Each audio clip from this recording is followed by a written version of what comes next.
cold wind swept across the outdoor patio of Maple and Stone Bistro, rattling the hanging lights and carrying the rich smell of grilled steak and fresh bread through the evening air.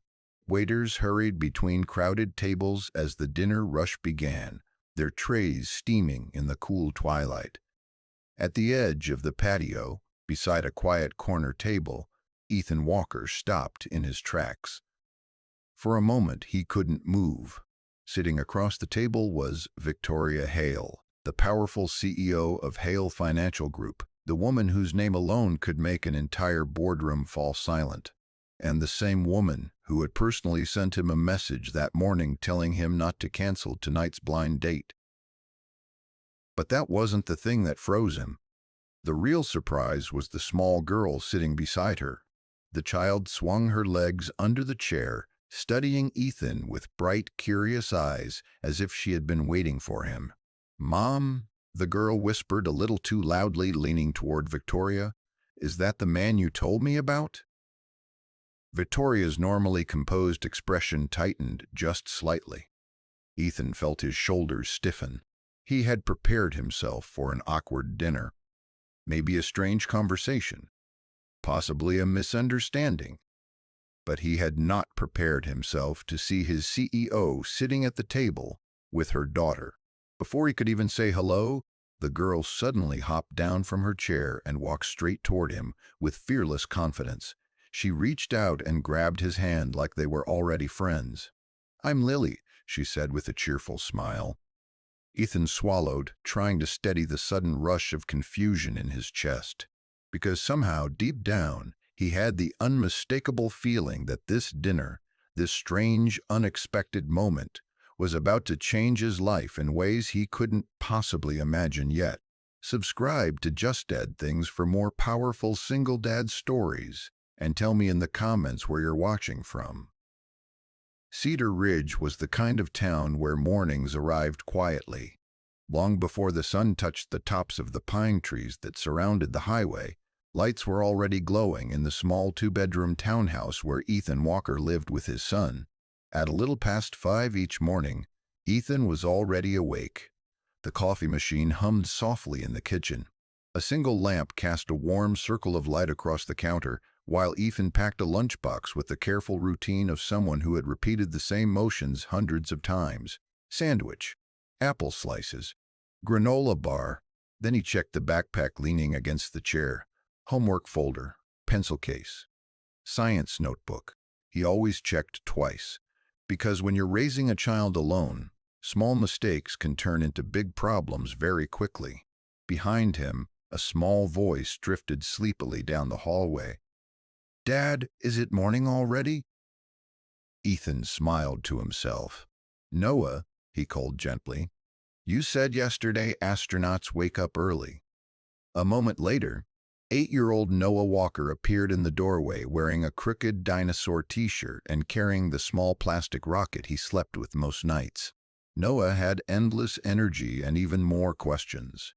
He talked about space the way other kids talked about cartoons. Rockets, satellites, launch countdowns. Sometimes Ethan wondered if his son knew more about astronauts than most adults. "Did you know," Noah said while climbing onto the kitchen chair, "that real astronauts train underwater for months?" "I did not know that," Ethan replied, pouring cereal into a bowl. Noah grinned proudly. He loved teaching his dad new things. The mornings always felt rushed, but they were also the quietest, most important part of Ethan's day, because once they left the house, the careful balance of their lives began. Ethan worked as a project analyst at Hale Financial Group, a large financial consulting company based just outside Cedar Ridge. The office was 40 minutes away. 40 minutes of highway traffic, 40 minutes of mental math, bills, deadlines, groceries, gas. The entire structure of Ethan's life rested on one fragile reality. If he lost his job, everything would collapse. 3 years earlier, Noah's mother had moved across the country with someone she had met online. The divorce had been quick, quiet, painfully final. At first, she promised she would stay involved. Weekly calls, visits during holidays. But those promises slowly faded. Weeks passed without messages. Months passed without visits. Months passed without visits. Eventually, Noah stopped asking when she would call. The silence left a space Ethan tried desperately to fill. He became father, mother, teacher, and protector all at once. And he carried that responsibility with a quiet determination that shaped every decision he made. He never missed the things that mattered to Noah. Not the school science fair where Noah proudly displayed a cardboard rocket painted silver. Not the parent-teacher meetings where teachers gently praised Noah's curiosity. Not bedtime reading, even on nights when Ethan's eyes felt too heavy to stay open. But devotion did not erase reality. Rent in Cedar Ridge climbed higher every year. Groceries cost more. Unexpected expenses appeared constantly. A broken water heater, a medical bill, a cracked windshield after a winter storm. Each one felt like another weight stacked on Ethan's shoulders. Some nights, after Noah fell asleep, Ethan reheated leftover pasta and sat at the kitchen table with his laptop open, finishing spreadsheets from work. Sometimes he didn't even realize he had fallen asleep until the cold glow of the screen woke him hours later. Still, he kept going, because Noah's stability mattered more than anything else. One evening, while Noah was building a small cardboard rocket on the living room floor, the duct tape on one of the wings kept peeling loose. Ethan crouched beside him and carefully reinforced it. Noah watched with serious concentration. "Do you think real rockets break sometimes?" Noah asked. "All the time," Ethan said with a small smile. "What do they do then?" "They fix them," Ethan replied, "and they try again."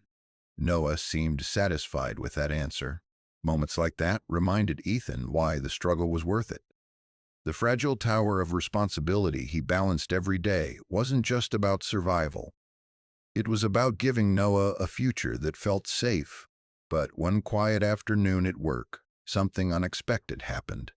Ethan was reviewing a set of financial projections when a new email notification appeared on his screen. The sender made him pause. Victoria Hale. The CEO rarely contacted employees directly, especially someone at Ethan's level. He opened the message slowly. It was short, direct, almost strange in its simplicity. "Mr. Walker, do not cancel your blind date tonight. It matters more than you think. Victoria Hale." Ethan stared at the screen.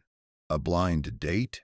He barely remembered mentioning it to a coworker in passing. And why would the CEO care about something like that? For a moment, he considered deleting the email and pretending he had never seen it.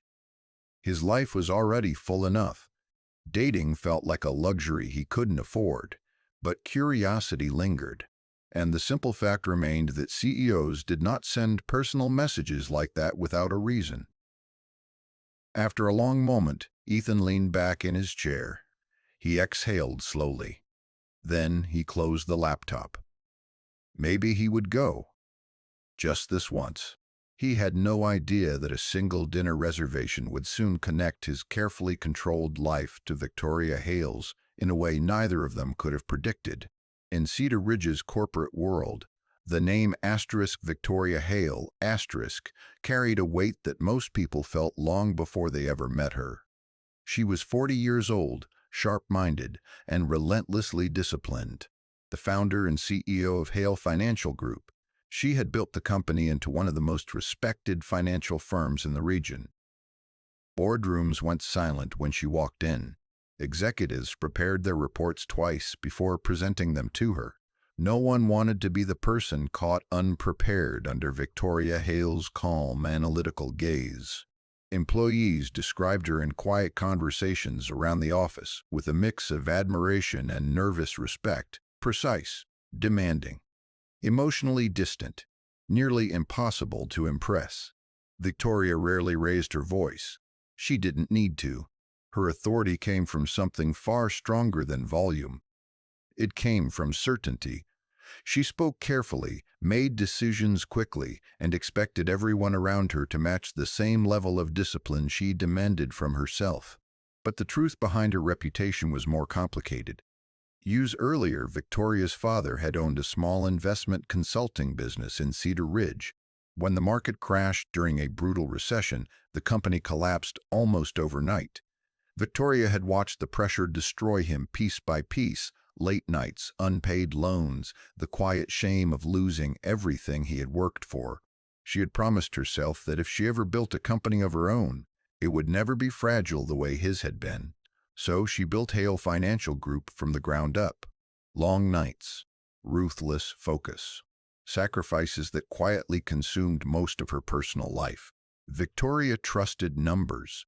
She trusted data. She trusted careful planning. But people were far more unpredictable. And trust, once broken, was not something she gave easily again. At the office, her interactions with most employees were strictly professional. Meetings were efficient. Conversations were brief. Praise was rare but meaningful when it appeared. Ethan Walker was someone she barely acknowledged during those meetings. From her perspective, he was simply another competent employee in the analytics department. Reliable, quiet, unremarkable.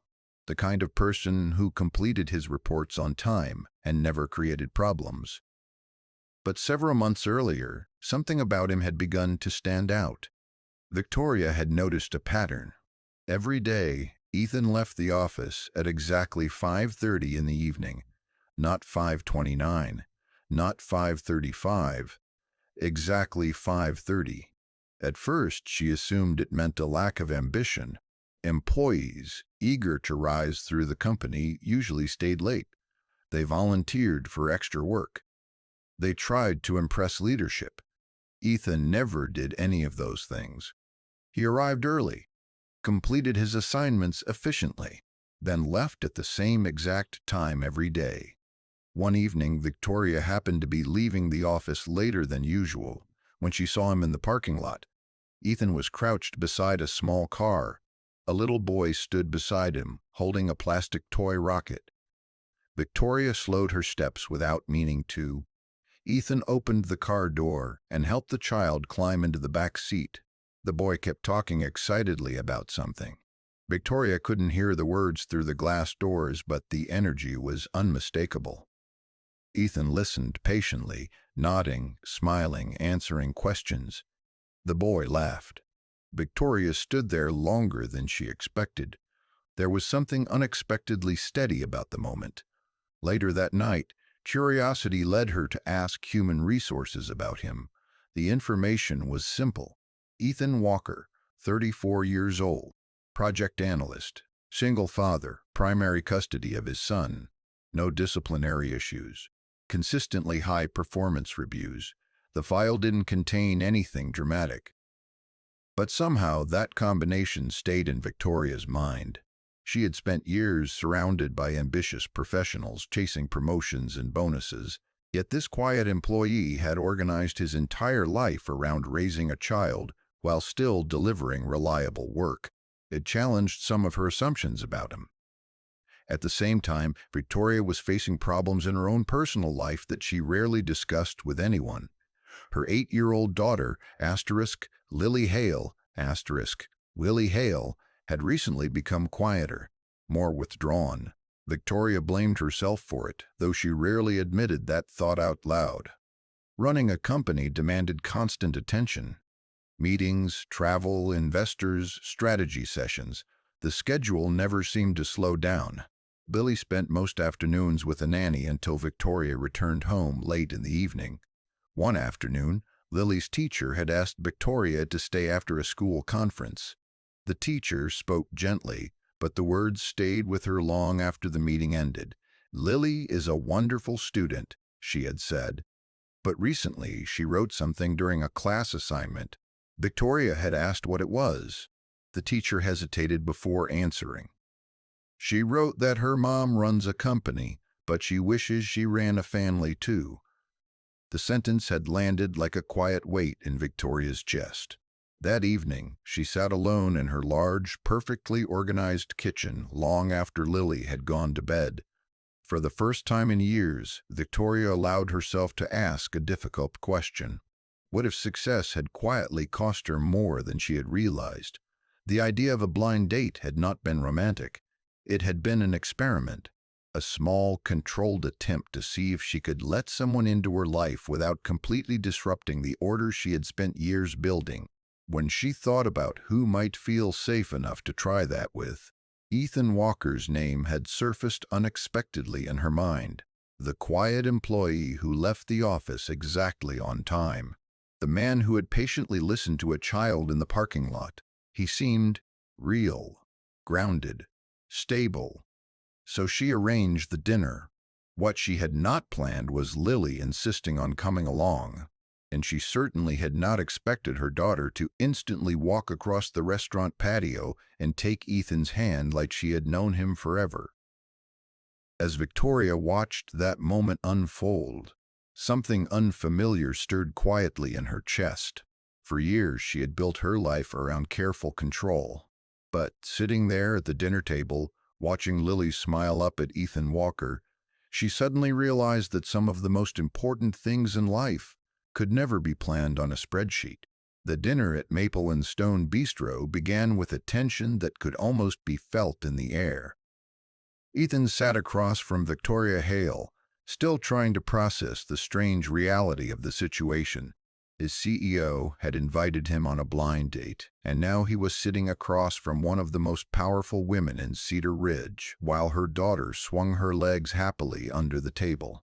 Most men Ethan knew would have been nervous. Some might have tried to impress her. Others might have stumbled over their words or tried too hard to sound confident. Ethan did none of those things. Instead, he spoke the way he always did, calmly, clearly, honestly. When Victoria asked about his work, he answered without exaggeration. When she asked about Cedar Ridge, he talked about the long pine roads outside town and how quiet the mornings were when he drove to work. There was no attempt to flatter her or mention her reputation. If anything, Ethan treated her like she was simply another person sitting across the table.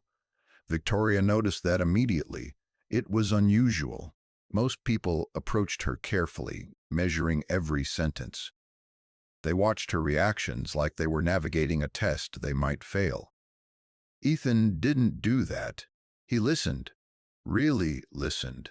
When Lily asked him what his favorite planet was, he didn't laugh or dismiss the question. He leaned forward slightly and asked her what she thought. "Saturn," Lily said confidently. "Good choice," Ethan replied. "Noah says Saturn is the coolest too." That caught her attention. "Who's Noah?" Lily asked instantly. "My son," Ethan said with a small smile. "He's 8. Lily's eyes lit up. Before she could ask another question, her elbow bumped the table. The glass of water in front of her tipped sideways. Cold water spilled across the tablecloth and splashed onto the floor. For a split second, everything froze. Lily's smile disappeared. Her shoulders stiffened. Victoria instinctively straightened in her chair, a flicker of embarrassment crossing her face as nearby diners glanced toward their table. In many restaurants, moments like that created quiet tension. But Ethan reacted before anyone else could. He grabbed a stack of napkins from the center of the table and slid his chair back. Then he crouched beside Lily with a relaxed smile. "Hey," he said gently, "no big deal." He started blotting the water from the table. "Noah spills things all the time. Last week he knocked over an entire bowl of cereal." Lily blinked, surprised. "Really?" "Oh yeah," Ethan continued casually. "Milk everywhere. I think we're still finding cereal under the fridge." The tension in Lily's shoulders faded almost instantly. A giggle slipped out. Victoria watched quietly as Ethan finished wiping the table while still talking to Lily like the moment had never been a problem. Soon Lily's curiosity took over completely. "Does Noah like space too?" she asked. "Loves it," Ethan said. "He wants to be an astronaut someday." "What's his favorite rocket?" "Saturn V," Ethan answered. Lily gasped in excitement. "That's the one that went to the moon." For the next several minutes, the two of them talked enthusiastically about planets, rockets, and astronauts, while Ethan answered each question with genuine interest. Victoria noticed something unexpected. Ethan didn't treat Lily like a distraction. He treated her like she mattered. He looked at her when she spoke. He answered her questions seriously. And when she interrupted him halfway through a sentence, he didn't seem bothered at all. Victoria had spent years around people who carefully positioned themselves to impress her. But Ethan didn't appear interested in her title. He wasn't trying to show off or gain anything from the conversation. He was simply present. By the time dinner ended, the earlier tension had completely faded. Lily was happily talking about meeting Noah someday. Victoria stood as they prepared to leave, still processing the unexpected ease of the evening. Outside, the night air had grown colder. The restaurant parking lot was crowded with cars pulling in and out under the soft glow of streetlights. As the three of them stepped toward the sidewalk, a sudden screech of tires cut through the quiet evening. Two cars had collided near the entrance to the lot. The impact wasn't severe, but the confusion that followed spread quickly. Drivers stopped their vehicles. People stepped out onto the pavement trying to understand what had happened. One of the cars had drifted sideways across the exit lane, blocking traffic. An older man sat behind the wheel, looking stunned and disoriented. For a moment, everyone simply stared. Then Ethan moved. Without hesitation, he stepped forward toward the scene. "Give them a little space," he said calmly to the nearby drivers. His voice wasn't loud, but it carried authority. People instinctively listened. He helped guide one car out of the way and gestured for another driver to back up slightly to clear the lane. Then he walked over to the older man's car and crouched beside the window. "Sir, are you all right?" Ethan asked gently. The man nodded slowly, still shaken but unharmed. Within a few minutes, the situation was far more organized. Traffic moved slowly through the open lane. Someone had already called emergency services. Ethan remained calm the entire time, checking that both drivers were okay and making sure no one else was standing too close to the vehicles. Victoria stood near the sidewalk with Lily beside her, watching quietly. The scene unfolding in front of her felt strangely revealing. In the office, Ethan was just another analyst behind a desk. But here, outside in the unpredictable mess of real life, she saw something different. He wasn't panicking. He wasn't trying to take control for attention. He was simply stepping in where help was needed. Calm, steady, reliable. For the first time since she had hired him, Victoria looked at Ethan Walker and realized she might have misunderstood who he truly was. Not just a quiet employee, but a man capable of guiding others through chaos without losing his composure. Standing there in the cool night air, she felt something shift quietly inside her perception of him, and neither of them yet understood just how deeply their lives were about to become connected. The calm that followed Ethan's dinner with Victoria did not last long.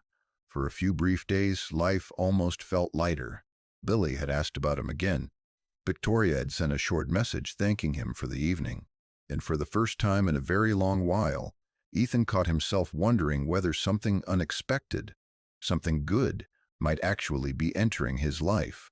Then Hale Financial Group was hit with the kind of crisis that could tear a company apart from the inside. It started on a gray Monday morning with a closed-door meeting on the executive floor. By noon, the tension had spread through the entire building. Assistants stopped chatting in the hallways. Managers moved quickly between offices with tight expressions. Phones rang more often. Voices dropped lower. Something was wrong, and everyone could feel it. By early afternoon, the rumors had already begun. A senior executive had allegedly manipulated financial reporting tied to a major investment account. Numbers had been adjusted. Risk exposure had been hidden. Internal records no longer matched archive data. No one knew how deep the problem went, only that it was serious enough to trigger an immediate internal investigation. Ethan first heard about it in fragments. A whisper near the copy room. A tense exchange outside a conference room. A sudden request from compliance asking his department to preserve files and submit project records from the past 6 months. That was when the knot in his stomach tightened. His team handled reporting support and cross-checking projections. If false data had moved through the system, their department would inevitably be pulled into the investigation. By the end of the day, human resources had already started scheduling interviews. The office atmosphere changed almost instantly. People who usually joked over coffee avoided eye contact. Conversations stopped when someone new walked into the room. A quiet kind of fear settled over everything. Ethan sat at his desk, staring at his screen, but the numbers in front of him had started to blur. He wasn't worried because he had done anything wrong. He hadn't, but he understood something that many people with power often forgot. In situations like this, innocence did not always protect you from damage. All it took was suspicion. All it took was your name drifting into the wrong conversation. All it took was someone above you deciding you were expendable. That evening, Ethan left the office exactly at 5:30, but not because he was calm. He left because Noah still needed to be picked up, dinner still needed to be made, homework still needed to be checked, and real life did not pause just because the corporate world had started shaking.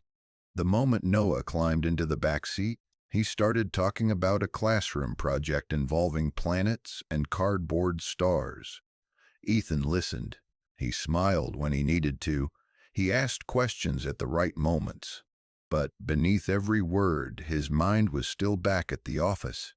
When they got home, Noah spread his homework across the kitchen table while Ethan boiled pasta and checked his phone for updates. Nothing from Victoria, nothing from work, just silence. That silence was somehow worse, because silence left room for imagination. And imagination, when you were already carrying too much, could become brutal. 2 days later, the rumors sharpened into something more dangerous. Someone in the office mentioned that the reporting irregularities might have passed through Ethan's division before reaching upper management. Another person claimed analysts were being looked at more closely. By lunchtime, people were speaking in careful half-sentences whenever Ethan walked by. He could feel it. The shift. The distance. Coworkers who had once greeted him normally now looked at him with polite uncertainty, as if they were trying to decide whether speaking to him might become a mistake. That afternoon, HR called him in. The interview room was cold and overly bright. A compliance officer sat beside the HR manager with a file open on the table. The questions were professional, measured, but each one chipped at his composure a little more. Had he reviewed certain reports? Had he noticed inconsistencies? Did he communicate directly with senior leadership on specific accounts? Did he ever alter or approve financial summaries outside formal channels? Ethan answered truthfully, carefully, steadily. Still, when the meeting ended, he walked out with the terrible awareness that truth and safety were not always the same thing. By the time he got home that night, exhaustion sat so heavily on him that even unlocking the front door felt harder than it should have. Noah was in the living room, kneeling beside the coffee table, trying to tape a paper moon onto a shoebox model of the solar system. "Dad," he said without looking up, "do you think Pluto is still kind of a planet?" Ethan almost laughed. "Almost. Depends who you ask, buddy." Noah finally looked at him and frowned. "You're tired." Ethan set down his bag. "Just a long day." Noah studied him for another second, then nodded in the serious way children do when they know more than adults think they do. That night, after Noah went to bed, Ethan sat alone at the kitchen table with unpaid bills spread in front of him. Rent, electricity, car insurance, school supply balance. He had built their life so carefully, one disciplined choice at a time, and now it all felt like it was standing on thin ice. Then his phone buzzed. For one brief second, he thought it might be Victoria. It wasn't. It was Noah's mother. He stared at the screen before answering. Her voice sounded distant, polished, almost casually concerned. She said she had heard from a mutual acquaintance that Ethan's company was under investigation. She asked if his job was secure. Then, before he could fully respond, her tone shifted. "If things are unstable there," she said, "maybe we need to revisit Noah's living arrangement." Ethan went completely still. He asked her what she meant, though he already knew. She started using words that sounded like they had been borrowed from someone else. Stability, environment, long-term consistency.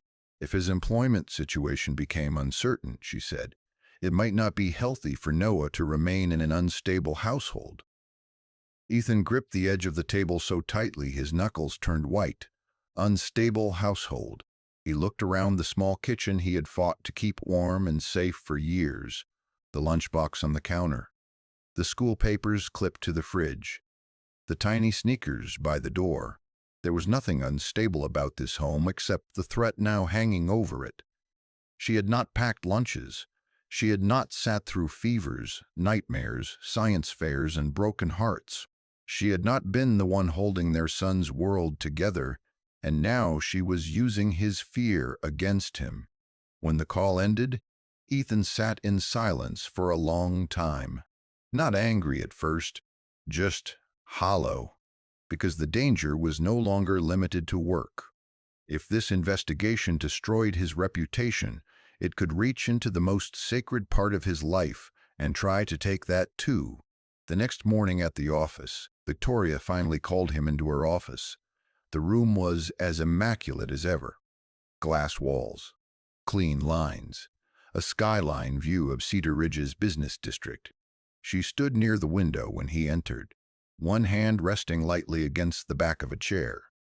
For a moment, neither of them spoke. Then she turned to face him. Her expression was composed but not cold.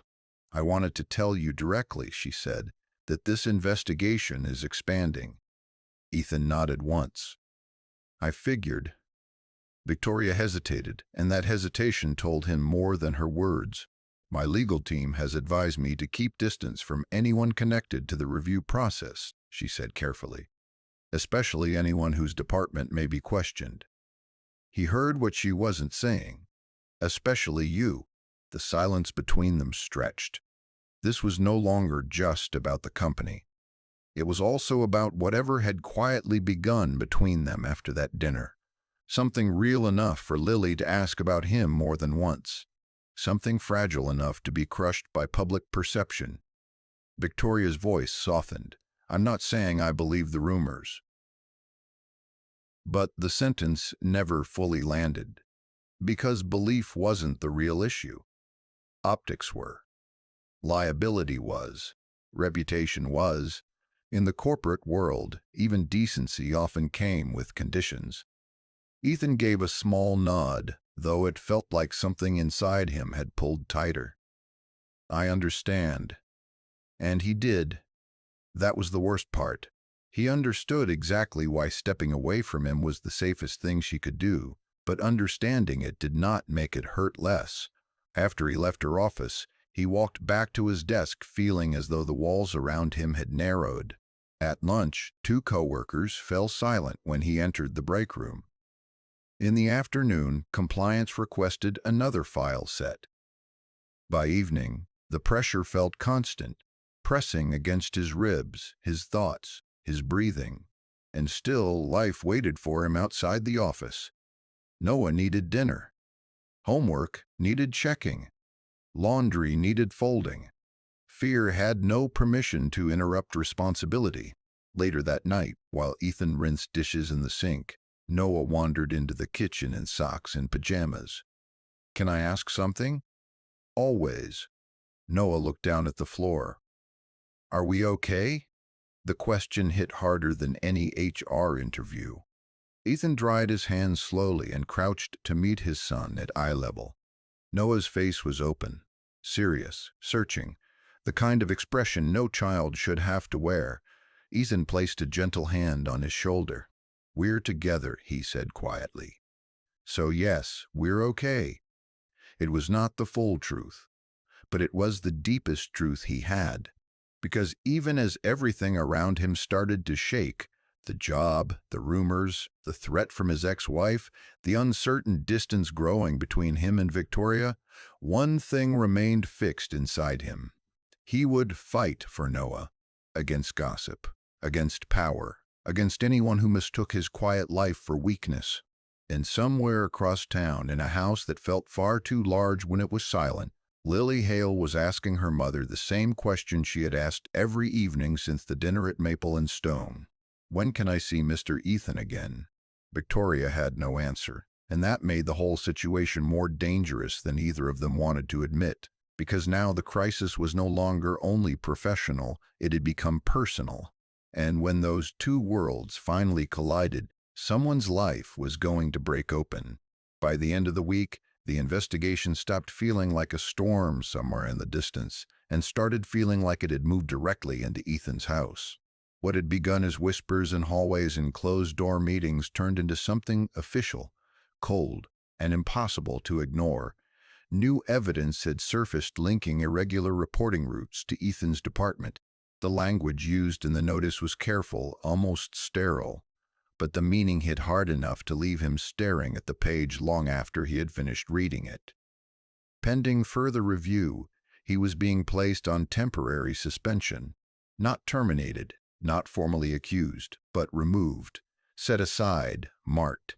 He sat in his car outside the office for nearly 10 minutes after reading the email, both hands gripping the steering wheel, as if holding still might somehow stop the rest of his life from shifting with it. Around him, employees crossed the parking lot with coffee cups and briefcases, moving through their normal routines while his own future seemed to split open right there behind the windshield. He had done nothing wrong. He knew that, but innocence did not pay rent. Innocence did not calm lawyers. Innocence did not protect a father when the world started deciding whether he still looked dependable enough to keep his child. By the time he picked Noah up that afternoon, Ethan had already forced his face back into something steady. He asked about school. He listened to a long explanation about constellations and a classmate who thought Mars was the hottest planet. He even smiled in the right places. But Noah kept glancing at him from the back seat, quiet in a way that didn't belong to him. Children noticed what adults tried hardest to hide. At home, the small townhouse felt tighter than usual. Ethan moved through the kitchen, making grilled cheese sandwiches while mentally calculating what was left in his checking account, how long the savings would stretch, and which bills could be delayed without doing lasting damage. Not many. There was some emergency money set aside, but it had never been enough to survive a long fall. It was built for car repairs, a doctor visit, a bad month. Not this. Noah sat at the table with colored pencils spread around his science folder, drawing a rocket lifting off through a field of stars. Usually he would have narrated every detail. Tonight he worked in near silence. Finally he looked up. Did something bad happen at work? Ethan turned from the stove too quickly. "Why would you ask that?" Noah shrugged, but his voice came out smaller than usual. "You forgot my water bottle this morning." The words landed with painful simplicity. That was what children measured. Not corporate language, not legal threats, just the tiny broken pieces of routine that told them something was wrong. Ethan set the spatula down and crossed the kitchen. He rested a hand lightly on Noah's shoulder. "Work's a little messy right now," he said carefully, "but I'm handling it." Noah searched his face. "Are we in trouble?" The question hit like a bruise. Ethan forced a reassuring smile, though it felt fragile on him. "No. We're together. That's what matters." Noah nodded, but not with full confidence. Noah nodded, but not with full confidence. Then he went back to coloring, and Ethan stood there for a moment longer, realizing how terrifying it was to be the person a child trusted completely when you no longer trusted the ground beneath your own feet. The next several days blurred together. The suspension became real in all the practical ways that mattered. His work laptop access was restricted, His company badge stopped working. HR informed him that the investigation could take an uncertain period of time. The phrase sounded polite, but all Ethan heard was danger without a deadline. Bills began piling up on the kitchen counter faster than he could pretend not to see them. Rent notice, electric bill, insurance draft reminder, a school activity form no one needed signed and returned with a small fee attached. Every envelope felt heavier than paper should have felt. He tried to keep life normal for Noah. He made breakfast, walked him to the bus stop, checked homework, read at bedtime. But the strain was starting to live inside his body now, in the stiffness of his jaw, in the way he stared too long at numbers on a bank app, in the silence that settled over him when Noah wasn't speaking. At night, after the house grew quiet, Ethan sat at the kitchen table under the dim yellow light above the stove and looked at the suspension notice again. It didn't read like an attack. That was almost the cruelest part. The tone was professional, neutral, temporary, as if this were only a procedure and not the kind of thing that could unravel a life. He let the paper fall to the table and pressed both hands over his face. For years, he had carried everything carefully. Every schedule, every payment, every school pickup, every fever, every late-night worry he had swallowed so Noah would never have to see it.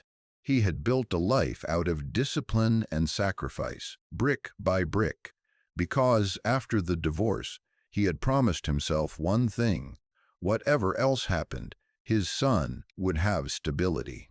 Now that promise felt like it was slipping through his fingers. For the first time in years, Ethan allowed himself to think the thought he had been avoiding. What if I can't hold this together? The shame of that thought cut deeper than the fear. Not because he believed a father should never struggle, but because Noah had given him his whole trust without reservation, and Ethan had built his identity around being worthy of that trust. Upstairs, floorboards creaked softly. Noah was probably turning over in bed. Even that small sound made Ethan's chest tighten. He looked around the kitchen at the familiar details of their life. Noah's drawing taped crookedly to the fridge. A cereal bowl left drying beside the sink. The backpack near the door. Nothing about this house was polished, but every inch of it had been fought for. Every inch held evidence of care. And still, it might not be enough. Across town, Victoria Hale was facing a different kind of pressure, but pressure all the same. The board of directors had stopped offering advice and started issuing warnings. The scandal was already dangerous enough without personal complications. If it became known that she had continued a personal relationship with an employee whose department was tied to the investigation, the damage to the company's credibility could spread far beyond one case of financial misconduct. Her legal team was blunt. Distance yourself. Immediately. Completely. Victoria had built her career on making the correct decision even when it was emotionally difficult. Usually that clarity came naturally to her. This time it didn't. She told herself she was being responsible, that she needed facts, that uncertainty required caution. But beneath those rational explanations was a more painful truth. She did not want to face too directly. She no longer knew what to believe, and that uncertainty frightened her more than she wanted to admit. So she did the thing she had always done when emotions threatened to complicate her judgment. She withdrew. Her replies became shorter. Then they stopped. She buried herself in meetings, reports, and legal strategy while trying not to think about the night at Maple and Stone, or the way Lily had smiled at Ethan as if she had recognized something safe in him instantly. Lily noticed the change, of course. Children always did. One evening, while Victoria was standing in the kitchen opening mail she had no real interest in reading, Lily looked up from the table and asked, "Did Mr. Ethan do something bad?" Victoria froze. "No," she said too quickly. Lily frowned. "Then why don't we see him anymore?" Victoria had no answer. Simple enough for a child, and no answer honest enough for herself. Back in the townhouse on the other side of Cedar Ridge, Ethan was reaching his own breaking point. Another message had come from Noah's mother that afternoon, this one colder and more formal than the last. She wanted updates on his employment status. She suggested that if things became prolonged, they would need to discuss a more stable arrangement. A more stable arrangement. Ethan stared at the message until the words blurred. Then he locked his phone, set it face down on the table, and sat in the dark kitchen without moving. He didn't cry. He didn't explode. The pain was quieter than that. It felt like watching cracks spread through glass you were still trying to hold together with bare hands. After a while, Noah appeared in the hallway, hair messy from sleep, blanket clutched in one hand. "Dad?" Ethan straightened immediately, wiping his face even though there were no tears there. "What's wrong, buddy?" Noah hesitated. "I had a weird dream." Ethan opened his arms without thinking, and Noah climbed into his lap, the same way he had when he was much younger. Ethan held him there in the silence, one hand resting on the back of his son's head. Noah leaned against him and whispered, "You won't go anywhere, right?" Ethan closed his eyes. There it was. The deepest fear beneath all the others. Not money, not reputation, not even the job itself. Loss. Abandonment. The possibility that Noah could feel left behind again. Ethan tightened his arms around him gently. "No," he said, his voice low and steady despite everything breaking inside him. "I'm right here." And in that dim kitchen, with the suspension notice still lying on the table and the future looking more uncertain than it ever had before, Ethan understood the full weight of what was happening. This was not just a bad week, not just a workplace scandal, not just gossip and legal pressure and corporate fear. This was the moment everything he had built was being tested. His job, his dignity, his right to remain the steady center of his son's life. And for the first time in a long time, Ethan didn't feel strong. He just felt tired. Tired in the bones. Tired in the heart. Tired in the quiet place where hope lived. Everything around him felt as if it were slowly collapsing. And the worst part was that he still had to get up in the morning, make breakfast, pack the lunchbox, and smile like home was still the safest place in the world. The executive conference room at Hale Financial Group had never felt heavier. The long glass walls overlooked the quiet streets of Cedar Ridge. But inside the room, the atmosphere was tight with tension. Senior executives sat around the polished table, folders open, laptops glowing softly in front of them. The board members had arrived earlier than usual. The legal team sat along one side of the room, whispering occasionally to one another. At the head of the table stood Victoria Hale. She had called the meeting herself. For nearly 2 weeks, the investigation had consumed every corner of the company. Compliance officers had combed through financial records, internal emails, transaction logs, and archived reports. Every number had been rechecked, every department questioned, and the deeper they dug, the clearer the truth became. Victoria stood silently for a moment, allowing the room to settle. Across the table sat Martin Caldwell, the company's senior investment director. For years, he had been considered one of the most respected figures inside Hale Financial Group, confident, charismatic, a man who knew how to command attention during investor briefings. But this morning, something about him looked different. His posture was stiff, his smile forced, because he already knew what the investigation had uncovered. Victoria opened the folder in front of her and spoke with calm precision. "Thank you all for attending on short notice." The quiet murmur of shifting chairs faded. "For the past 2 weeks, our compliance and legal teams have conducted a full internal review regarding the reporting inconsistencies connected to the Harrington investment account." Every person in the room knew the case she was referring to. What they didn't know yet was how far the damage went. Victoria continued. Initial findings suggested that the irregularities passed through the analytics division before reaching senior leadership. A few executives exchanged glances. Everyone in the room understood what that had meant. It was the reason Ethan Walker had been suspended. Victoria turned a page in the file, but after reviewing the full data chain, she said, her voice steady, we discovered that those numbers had been altered long before they reached the analytics department. Silence fell across the room. The board members leaned forward. One of the lawyers slowly folded his hands. Victoria lifted her eyes from the documents and looked directly across the table. At Martin Caldwell, our investigation confirmed that the financial projections were manipulated at the executive reporting level, she said clearly, specifically within Mr. Caldwell's division. The room froze. For a moment, no one spoke. Martin Caldwell's jaw tightened, but he didn't interrupt. Victoria continued. The purpose of those alterations was to conceal mounting investment losses tied to the Harrington portfolio. She slid several printed reports across the table.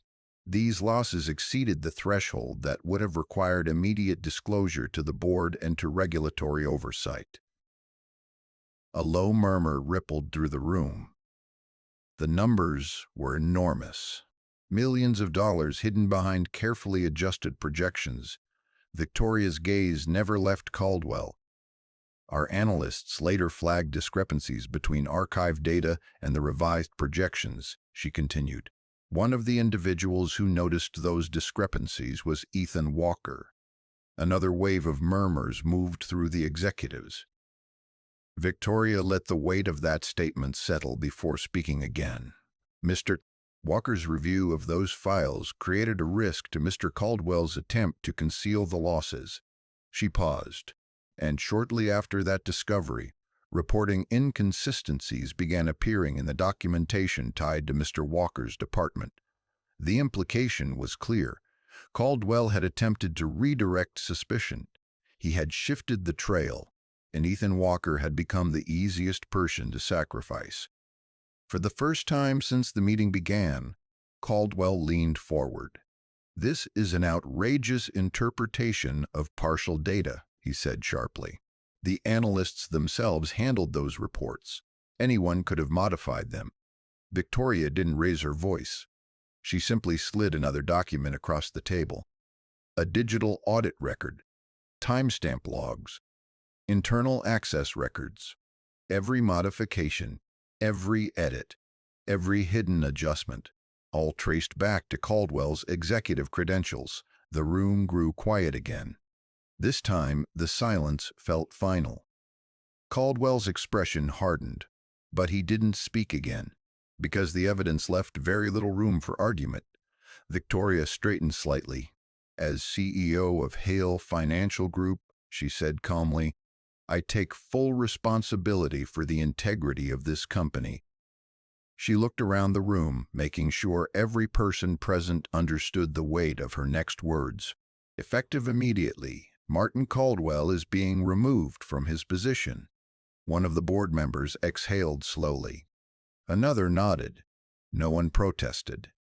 The legal team had already prepared the documentation. 2 compliance officers stepped forward quietly and asked Caldwell to leave the room. He stood slowly, anger flashing across his face, but he understood that the decision had already been made. Without another word, he walked out. The door closed behind him. For a moment, the room remained silent. But Victoria wasn't finished. She closed the investigation folder and rested her hands on the table. There is another matter that must be addressed. Her voice softened slightly, though it remained clear enough to reach every person in the room. During this investigation, Ethan Walker was placed on suspension while his department was reviewed. Several executives nodded. They had all approved that decision. At the time, Victoria continued, we believe that action was necessary to protect the integrity of the investigation. She paused again. But the results of this review make one thing clear. She lifted her gaze. Mr. Gaze, Walker did not commit any wrongdoing. The words hung in the room like a long-awaited release of pressure. He was, in fact, Victoria said, one of the individuals whose attention to detail brought these discrepancies to light. Several members of the board exchanged surprised looks. Victoria continued without hesitation. Mr. Murd, Walker acted with professionalism and integrity throughout this process. And because of that, I will be contacting him personally to apologize for the hardship this investigation has caused. A few executives shifted slightly in their chairs. Public apologies from CEOs were not common, but Victoria didn't look uncomfortable. If anything, she looked certain. The suspension will be lifted immediately, she said. Mr. Pry, Walker will return to his position with full reinstatement. She let the statement settle before finishing. Hale Financial Group will not punish the people who protect its integrity. The message was clear, not just to the room, but to the entire company. Truth mattered, integrity mattered, and leadership meant accepting responsibility when the system failed someone who had done the right thing. Across town, Ethan Walker had no idea that the meeting was happening. He was sitting at his small kitchen table again, reviewing bills he still wasn't sure how to pay. His phone rested beside him. Silent. But within the next few minutes, that silence would finally break, and the truth that had nearly destroyed his life was about to come back and rebuild it. Spring arrived slowly in Cedar Ridge. The long winter that had once felt endless began giving way to softer mornings and warmer sunlight. The pine trees surrounding the town turned a deeper shade of green, and the quiet roads leading into the business district felt less heavy than they had only a few months earlier. For Ethan Walker, life had begun to settle again. Returning to Hale Financial Group after the investigation was not easy at first. Walking back into the building on his first morning felt strangely unfamiliar, as if the place he had once known so well had shifted while he was gone. But the atmosphere inside the office was different now. People greeted him more openly. Some nodded respectfully as he passed their desks. A few co-workers who had once avoided him during the investigation now approached him directly, offering quiet words of apology for believing the rumors too quickly. Ethan accepted the gestures with calm humility. He had never been interested in proving people wrong. What mattered to him was simply returning to the steady routine that allowed him to take care of his son. Still, the respect was noticeable. Managers trusted his reports more carefully. Colleagues asked for his opinion during project meetings, and the quiet reputation he had built over the years now carried a new kind of weight. Integrity, once questioned, had been proven. Victoria Hale kept her promise. On Ethan's first day back, she met him in her office for a short conversation that felt very different from their previous meetings.